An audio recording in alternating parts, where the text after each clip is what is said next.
성도 여러분, 혹시 아나키라고 들어보셨습니까? 아나키는 약 안 쓰고 아이 키우기라는 5만 명 넘는 회원을 보유한 인터넷 카페 이름입니다. 아나키 회원들은 어린이들에게 지나치게 약물을 많이 사용하고 있다고 주장하면서 시간이 흐르면 자연적으로 면역 반응이 일어나 치유되거나 간단한 민간요법으로도 나을 수 있는 것을 과잉진료한다 그렇게 말합니다. 그러면서 자신의 아이들에게 약을 처방하지 않거나 면역 주사조차 거부하기도 합니다. 얼핏 들으면 아이들이 자연적으로 면역력을 기를 수 있도록 키우는 방법처럼 들리기도 하지만 전문가들은 매우 위험한 방법이라고 말합니다. 무분별하게 백신을 믿지 못하는 일은 오히려 아이들의 병을 부추기고 건강을 해치게 한다는 것입니다. 실제로 아나키 카페를 운영했던 운영자는 이런 치료법을 주장합니다.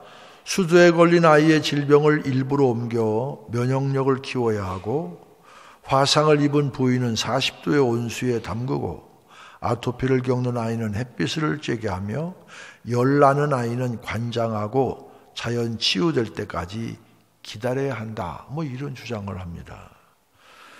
하지만 이런 운영자의 말을 믿고 그대로 따라했다가 부작용을 겪는 사례가 속출하기 시작했습니다. 한 엄마는 아이가 아파도 병원을 가지 않고 숯가루, 건강식 이런 걸 딸에게 먹였습니다.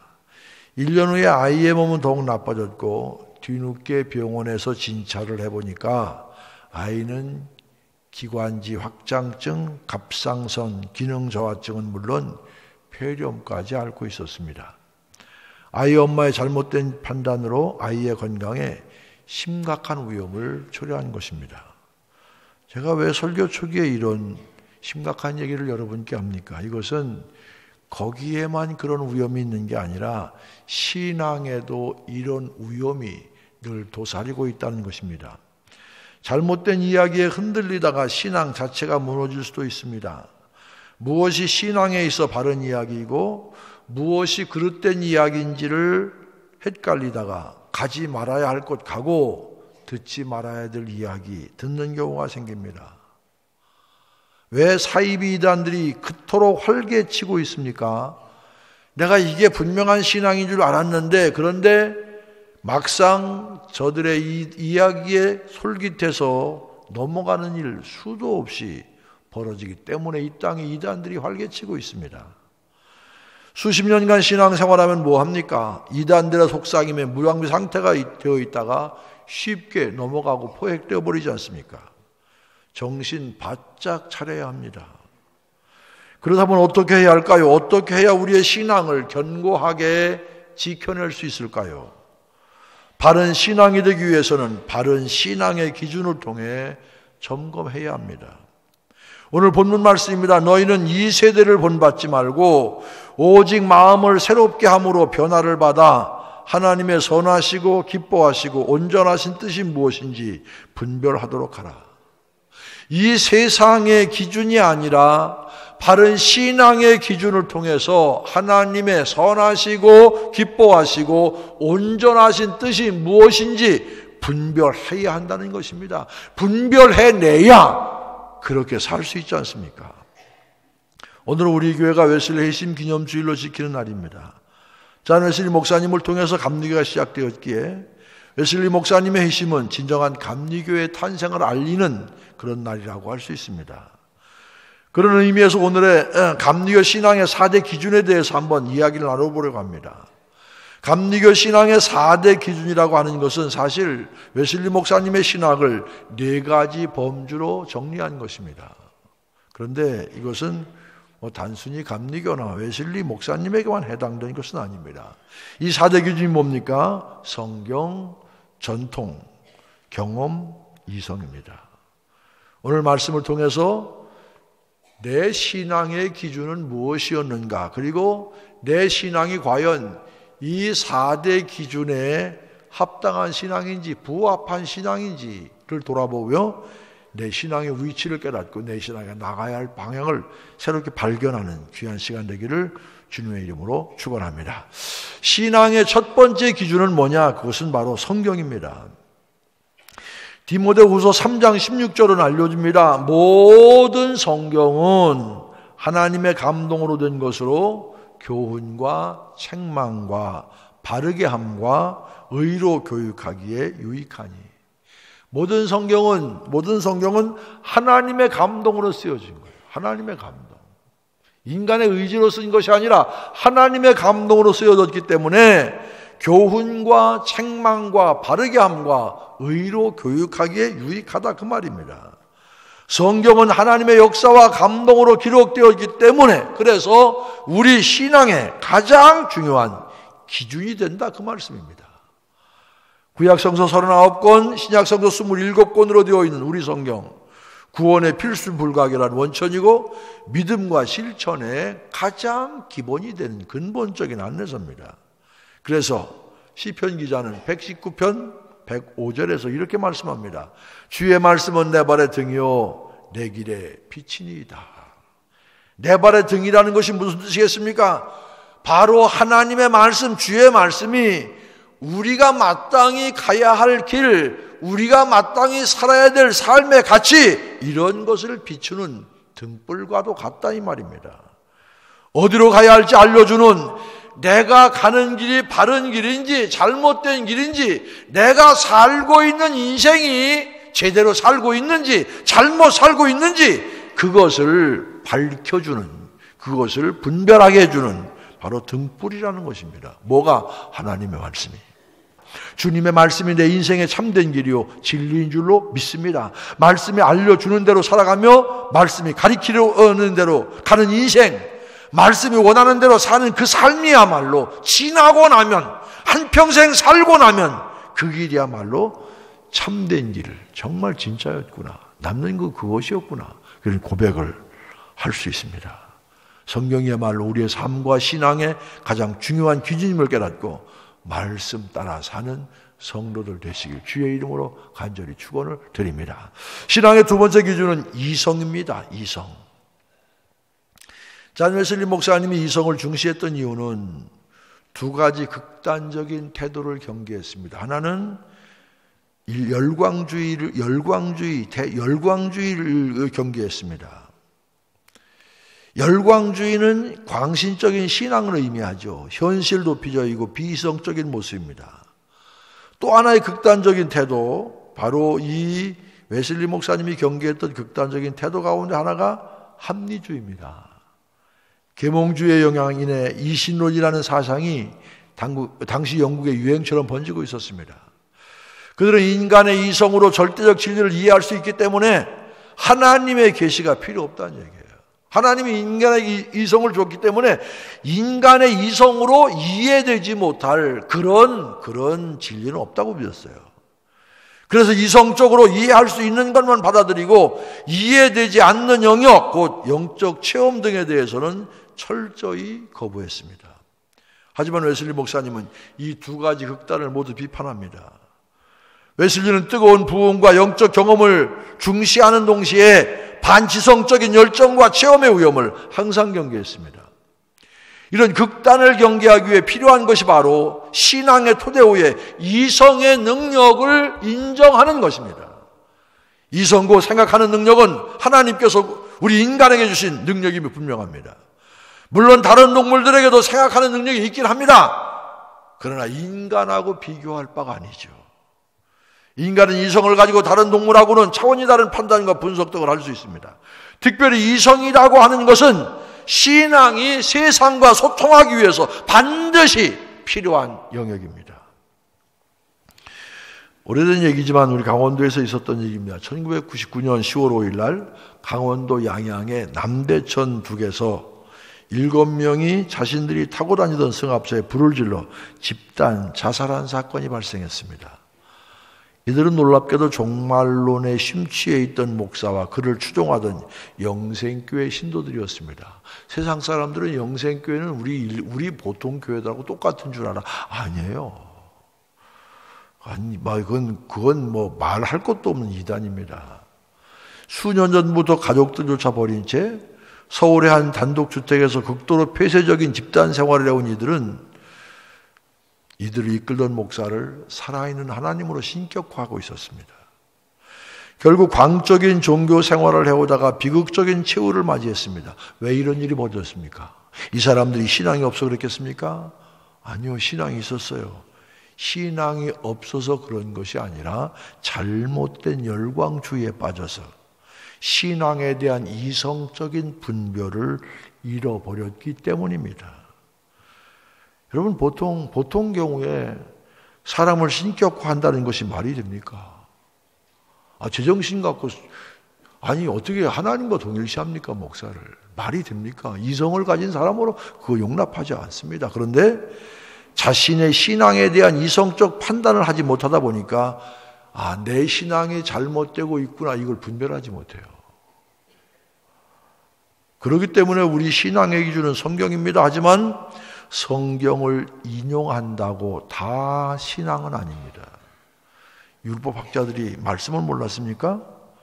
성경을 이용한다 하더라도 자신에게 유리한 대로, 자신의 뜻대로, 자신의 입맛대로 교묘하게 성경을 이용하는 것, 이건 바로 악용입니다.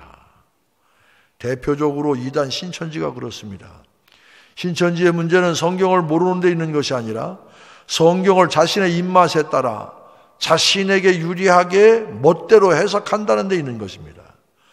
그렇기 때문에 우리 성도는 그런 위험에서 벗어나기 위해서 우리의 이성을 가지고 잘 분별해야 됩니다. 정말 성경이 말하고 있는 참된 진리에 부합하는 내용인지 이성을 통해서 판단할 수가 있어야 합니다. 에베소 4장 13절 말씀입니다. 우리가 다 하나님의 아들을 믿는 것과 아는 일에 하나가 되어 온전한 사람을 이루어 그리스도의 장성한 분량이 충만한 데까지 이르리니. 그렇습니다. 우리의 믿음도 중요하지만 아는 일 곧 이성도 중요합니다. 그래서 믿는 것과 아는 일에 하나가 되어서 그리스도의 장성한 분량에까지 이르는 성도들 되시길 주의 이름으로 축원합니다. 세 번째 신앙의 기준은 바로 전통입니다. 전통. 여러분, 전통이 뭡니까? 역사적으로 내려오는 생각이나 사상, 관습, 이런 걸 전통이라 하지 않습니까? 그런데 오늘 우리가 있는 것은 이런 전통이 있기 때문입니다. 여러분, 전통이라는 게 굉장히 중요합니다. 신앙도 마찬가지입니다. 오늘 우리의 신앙 역시 우리가 드리는 예배, 우리가 고백하는 신앙 고백, 이거 어느 날 갑자기 툭 튀어나온 것이 아니라 과거의 신앙의 전통 속에서 이루어진 것입니다. 그렇기 때문에 전통을 중요시한다는 것은 우리의 신앙이 어디서부터 비롯되었는지를 정확히 아는 것입니다. 잔웨슬리 목사가 전통을 강조한 것은 무엇보다 철저한 가정의 신앙교육 때문이었습니다. 이 잔웨슬리 목사님은 증조부 바돌로메 웨슬리를 이어서 4대가 성직자였습니다. 그만큼 철저한 신앙의 가문에서 자랐다고 할 수 있습니다. 하지만 웨슬리에게 가장 큰 영향을 주었던 사람은 누구보다도 웨슬리의 어머니 수산나였습니다. 수산나는 모두 몇 명의 자녀를 낳았느냐? 19명을 낳았습니다. 좀 놀라세요. 19명. 근데 그 가운데 9명은 죽고 10명이 살았어요. 여러분, 지금도 교육학자들이 수산나의 가정교육에 대해서 많이 연구합니다. 이 수산나의 교육은 엄하기로 잘 알려져 있습니다. 많은 자녀를 키우다 보니까 이 어머니로서 수산나만의 원리와 원칙을 분명히 세웠습니다. 그래서 5살이 넘으면 아이에게 사도신경을 외우게 하고 주기도문을 외우게 하고 십계명을 암송하게 합니다. 몇 살 때부터요? 5살 때부터. 그리고 이 책을 읽기 시작하면, 이 글을 읽기 시작하면 독서 훈련을 시킵니다. 오전에는 구약, 오후에는 신약, 반드시 하루에 성경을 한 장씩 읽게 했습니다. 또 많은 자녀들을 위해 10자녀가 있는데 매일 잠자리에 찾아가서 안수기도를 해줬습니다. 하나하나에게 안수기도 해줍니다. 특이한 것은 부모가, 엄마가 자녀를 위해서 웨슬리만 기도하는 것으로 끝나는 것이 아니라 이 아이도 부모를 위해 함께 기도합니다. 매주에 한 번씩 자녀들과 상담하는 시간을 가졌는데 웨슬리는 매주 목요일 어머니와 대화했고 그렇게 수산나는 죽을 때까지 웨슬리의 신앙적 상담자 역할을 해주었습니다. 특별히 수산나가 웨슬리를 주목하게 된 것은 1709년에 있었던 목사관 화재 때였습니다. 그때 이 웨슬리의 아버지가 목사였는데 그 목사관이 불이 났어요. 불이 나서 이제 이 창틀에 매달려 있는 걸 억지로 밑에서 어른들이 가서 애를 구해내는 순간에 집이 화재로 왕창 무너졌습니다. 그러니까 아야순간에 한순간에 이 아이가 살아난 거예요. 이것이 수산나에게는 굉장히 마음속에 남는 일이 되었습니다. 그래서 이 화재가 당시 어린 웨슬리에게 하나님께서 주신 섭리의 표적이라 그렇게 여겼습니다. 그리고 웨슬리가 앞으로 위대하게 될 것이다, 자질이 있음을 발견하고 그에게 스가랴 3장 2절에 인용해서 불에서 꺼낸 타다남은 나무 토막 그랬어요. 옛날 번역 보면 불에서 꺼낸 타다남은 부죽갱이 그랬어요. 타다남은 나무 토막이라는 그런 별명을 지어줬어요. 불에서 꺼낸 타다남은 나무 토막이었지만 어머니의 별명처럼 웨슬리는 이후에 영국에 있는 영혼들에게 영적인 불을 지르는 불쏘시개 역할을 감당하게 됩니다. 불에서 타다남은 나무 토막이었지만 바로 영국 영혼들을 새롭게 일깨우는 영적인 불쏘시개가 됩니다. 이렇게 철저히 부모로부터 신앙교육을 받았던 웨슬리는 자연스럽게 전통이라는 요소의 중요성을 절감하게 됩니다. 지금 자신이 가진 신앙이 어느 날 갑작스럽게 된 것이 아니라 가문과 가정을 통해 면면이 흘러서 자신에게까지 도달한 것임을 깊이 깨닫게 됩니다. 이런 자각이 있었던 웨슬리였기 때문에 웨슬리는 교회 역사에 대해서도 관심 많아요. 교회 역사도 많이 연구합니다. 또 마르틴 루터 등 이 종교 개혁자들에 대해서도 많이 연구합니다. 초대 교부들의 책도 많이 탐독합니다. 웨슬리는 동시대 영성에 관한 문서들도 많이 연구했습니다. 이런 노력 덕분에 존 웨슬리의 사상은 어느 한쪽으로 치우치지 않고 균형 잡힐 수 있었고 시대의 흐름 가운데 중심을 잘 잡을 수가 있었습니다. 정말 우리의 가정마다 우리 자녀들에게 이런 바른 신앙 전통을 세워갈 때 우리 자녀의 자녀 이 신앙의 전통이 분명하게 흘러갈 때 그럴 때 바로 그런 가정이 신앙의 명문 가정이 되는 것 아닙니까? 그러니까 뭐라고 얘기합니까? 예수 제대로 4대 믿고 하나님의 복과 은혜를 받지 않은 가문이 없다, 그렇게 얘기하지 않습니까? 예수를 제대로 4대만 믿어도 대를 이어 4대만 신앙의 전통이 확고하게 흘러내려가도 그렇게만 살아도 하나님의 은혜와 하나님의 축복이 그 가문과 가정에 넘쳐난다, 그런 얘기 아닙니까? 무엇보다도 우리 가정에 바른 신앙의 전통을 바로 세울 수 있는 여러분 되시길 주의 이름으로 축원합니다. 가만히 생각해 보세요. 내 신앙에, 우리 가정의 신앙의 전통이 뭡니까? 내가 내 아들에게, 내 딸에게 야, 평생에 다른 건 몰라도 이것만은 지켜, 이것만은 생명을 걸고 지켜, 이렇게 물려줄 수 있는 신앙의 전통, 유산이 없다면 여러분들은 신앙생활을 잘 못하는 겁니다. 마지막으로 신앙의 기준은 체험입니다. 존 웨슬리는 체험이라고 하는 요소를 신앙의 중요한 기준으로 보았습니다. 왜냐하면 체험은 신앙적 진리를 주관적으로 경험하는 일이기 때문입니다. 그래서 체험을 통해 기독교의 진리는 나의 것이 될 수 있습니다. 그렇습니다. 내가 경험하지 못했다면 기독교의 진리가 내게 무슨 소용이 있겠습니까? 내가 경험한 것, 내 마음속에 감동이 된 것, 이것이 나에게 진리가 되는 것 아닙니까? 성령의 역사를 통해, 기도의 응답을 통해 우리는 흔들리지 않은 강한 확신을 갖게 됩니다. 나만의 체험을 통해 누가 뭐라고 해도 흔들리지 않는 분명한 확신, 이걸 얻을 수가 있습니다. 그런데요, 체험이라는 것이 주관적인 경험인 만큼 잘못된 길로 갈 수 있는 위험도 있습니다. 사실 존 웨슬리가 활동하던 당시에 잘못된 종교적 열광이 초래한 비극적인 일들이 너무 많아서 웨슬리는 신앙을 종교적 체험에 의존하는 것을 상당히 경계했습니다. 그렇기 때문에 웨슬리가 이야기한 체험이라는 것은 성경에 이미 기록되어 있는 성경적 진리를 경험을 통해 확증하는 것을 말합니다. 따라서 성경을 통해서 그 체험이 증명되어야 합니다. 내가 아무리 신비한 체험을 했다 하더라도 성경을 통해서 그것이 증명, 열매로 나타나야 됩니다. 이 체험을 통해 성령의 열매, 사랑, 희락, 화평, 오래 참음, 자비, 양성, 충성, 온유, 절제 이런 열매를 맺는다면 그 체험은 분명 신앙적으로 유익한 체험입니다. 하지만 아무리 놀라운 체험을 했다 하더라도 그 열매가 교만, 다툼, 미움, 상처, 아픔이라면 그 체험은 죄송하지만 아무것도 아닙니다. 바울 사도 역시 고린도전서 12장 7절에서 이렇게 말합니다. 각 사람에게 성령을 나타내심은 유익하게 하려 하심이라.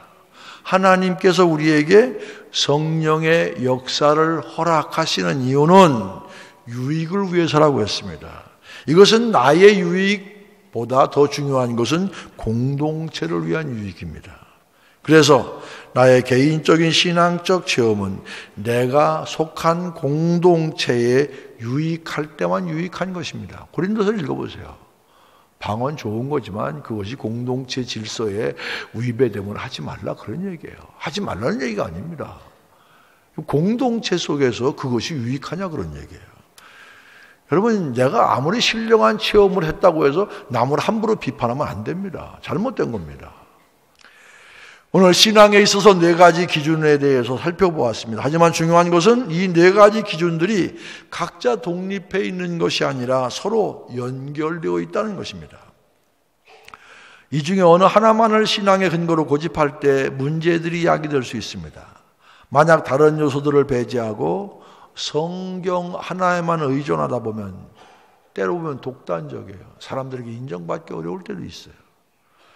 이성만을 근거로 하는 신앙생활은 하나님의 사랑과 역사에 대한 체험이 없는 냉랭하고 형식적인 신앙이에요. 저는 감리교 신앙을 넥타이 신앙 그렇게 얘기해요. 그건 어디 책에 있는 얘기는 아니에요. 제가 만들어낸 거예요.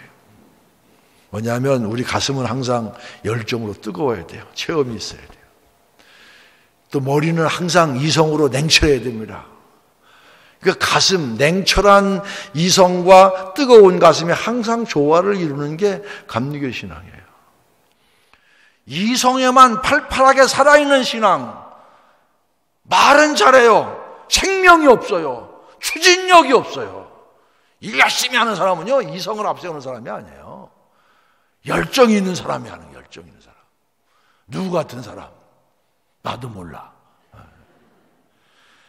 만약 전통에 대한 지나친 강조 역시 신앙을 경직시켜버려요.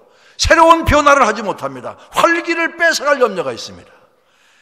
체험을 우리 신앙의 유일한 기준으로 삼게 된다면 어떻게 보면 신앙생활 자체의 기준이 사라져버릴 수도 있습니다. 한마디로 우리의 신앙은 성경에 계시되어 있고 이성에 의해 확증되고 전통에 의해 조명되고 개인적인 체험을 통해서 활기를 띨 수 있습니다. 그러므로 신앙은 어느 하나의 기준만 절대시할 수 없습니다. 이 4가지 기준이 적절히 균형을 이룰 때 한쪽으로 치우친 극단적인 신앙이 아니라 건강한 신앙이 될 수 있습니다. 이처럼 성경, 이성, 전통, 체험 이 4가지 신앙의 기준을 통해서 자신의 신앙을 돌아봐서 어느 한쪽으로 기울어지지 않고 균형을 잘 잡아서 하나님이 기뻐하시는 뜻이 무엇인가 분별할 뿐만 아니라 그 하나님의 기뻐하시는 뜻대로 삶을 살아낼 수 있는 성도 여러분 되시기를 주의 이름으로 간절히 축원을 드립니다.